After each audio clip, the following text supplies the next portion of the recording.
उठे करे के गुरु सुमति को तुमने ही करुणा करे बचाया था। गुरु सुमति को तुमने ही करुणा करे बचाया था। पीड़ा चिंता सदा मिटी थी तेरा जो नाम गाता हूँ। पीड़ा चिंता मिटी थी तेरा जो नाम गाता हूँ। निहाल चंद जी गुरुवर अनुपम शांति पाता हूँ। तुम्हें दया करे मेरे गुरुवर अनुपम शांति पा। कोशिश कर रहे हैं और कर्म के संबंध में कहा गया है,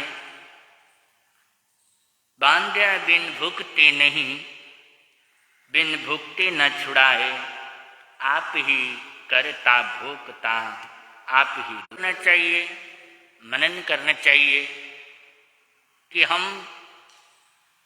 ही करता है और हम ही भोगता है।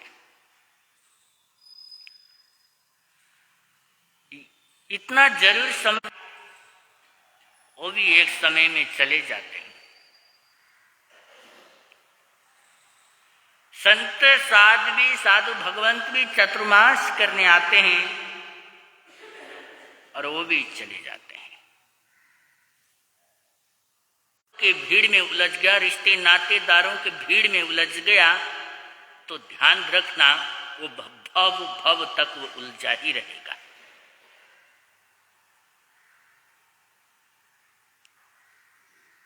उदाहरण के तौर पर ले लीजिए चक्रवर्ती। प्राण ध्वस्त करने की भीड़ इकट्ठा करता है। उस चक्रवर्ती पद को प्राप्त करने के लिए हम चक्रवर्ती भीड़ इकट्ठा करता है। भीड़ इकट्ठा कर लिया, लेकिन अगर भीड़ में ही उलझ गया, यही समझना है। यानी चक्रवर्ती सम्राट के उदाहरण के तौर पर हम समझ रहे हैं कि अगर और नरक के द्वार को खोल लिया और भरत चक्रवर्ती उस भीड़ को समझ गए कि ये भव के उलझाने वाला ये भीड़ है, मुझे इस भीड़ से निकलना है। जहां निकले आज से थी, कल आने वाले समय में और किसी की हो जाएगी। होता ही है ना, समय आने पर पद बदलते रहते हैं। आज प्रधान पद पर और कोई है, कल कोई और आएगा। आज हमारे सारे रिश्ते नाते इस जन्मदार हैं। ये भीड़ में जो रास्ता ढूंढ लेता है, अपना मार्ग प्रशस्त कर लेता है, उसका जीवन का कल्याण निश्चित। और आत्मा के गुण क्या है? ज्ञान, दर्शन, साहित्य। ज्ञान आत्मा का गुण है। ग्रंथों में ढूंढते हैं, किताबों में ढूंढते हैं, ज्ञान किताबों में नहीं है। ये बात समझ लीजिए, ज्ञान तो आत्मा में ही है। जैसे मान लीजिए, अगर उष्ण है, क्योंकि ज्ञान ही आत्मा का गुण है, ज्ञान स्वभाव है। इसलिए ज्ञान को समझना कि ज्ञान आत्मा का स्वभाव है। हम ज्ञान बाहर ढूंढते हैं, बाहर सूचनाएं हो सकती हैं, बाहर आपको एक जो आत्मा को जान लेता है, समझ लेता है, वो ज्ञान ही हो जाता है। वो केवल ज्ञान, केवल दर्शन को प्राप्त हो जाता है। जब तक साधक, जब तक व्यक्ति ज्ञान आत्मा को नहीं समझेगा, आत्मा के लिए प्रेरित करती है, वो सूचनाएं ग्रंथों में मिल सकती हैं, लेकिन मूल ज्ञान, मूल जो स्वरूप है, स्वभाव है आत्मा का, वो है ज्ञान। यानी जो आत्मा के गुणों का जो घात कर दे, वो घाती कर्म कहलाते हैं।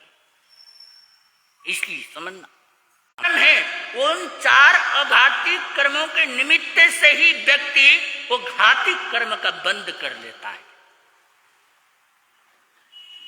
जैसे मान लीजिए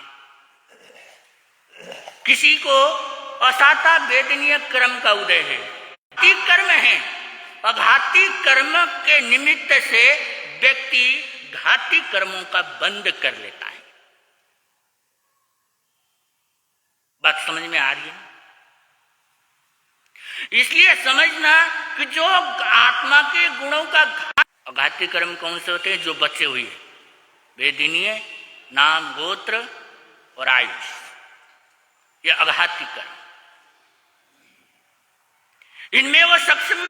और मैंने कल ही बोला था कि कर्म के फल हमने चखना नहीं है। कर्म जो उदय काल में आने वाले हैं, उनको पहले ही ला कर इतना निर्जरित कर लीजिए, इतना निर्जरित कर।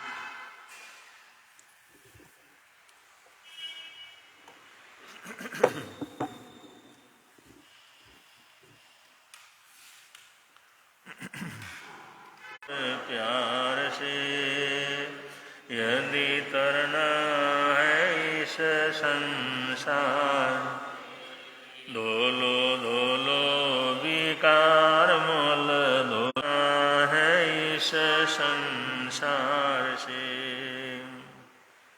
जिस जीव में सच्चे देव, गुरु और धर्म मिले, बोलो बोलो प्रभु नाम बोलो, वीर नाम बोलो, प्रेम और प्यार से यदि तरना है इस संसार से, धोलो धोलो विकार मोल धोलो, प्रणाम तुम्हें मेरा रवा, तीन जगत के नाथ आपके चरणों में जाऊं।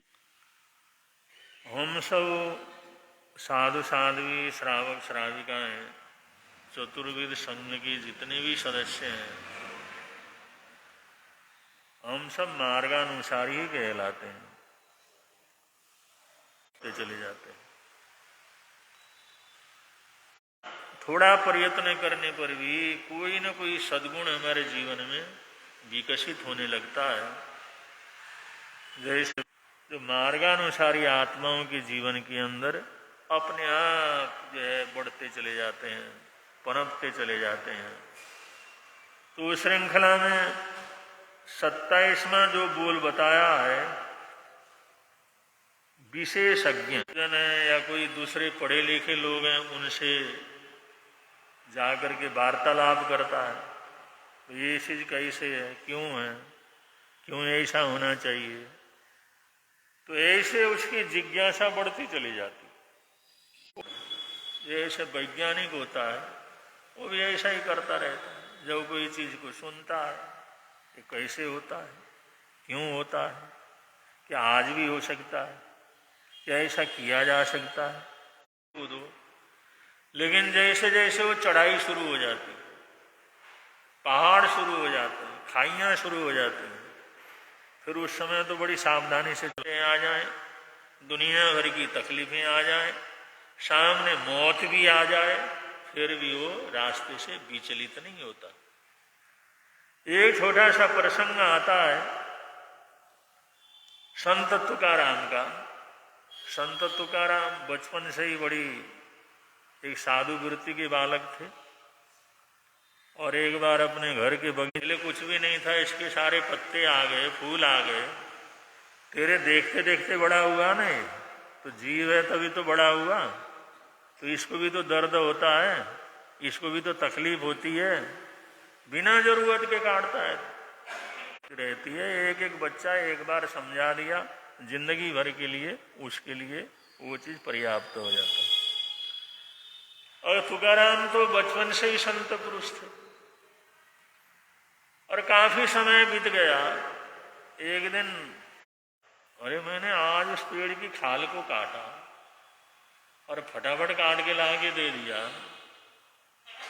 माँ कहती थी होती है, पेड़ को तकलीफ होती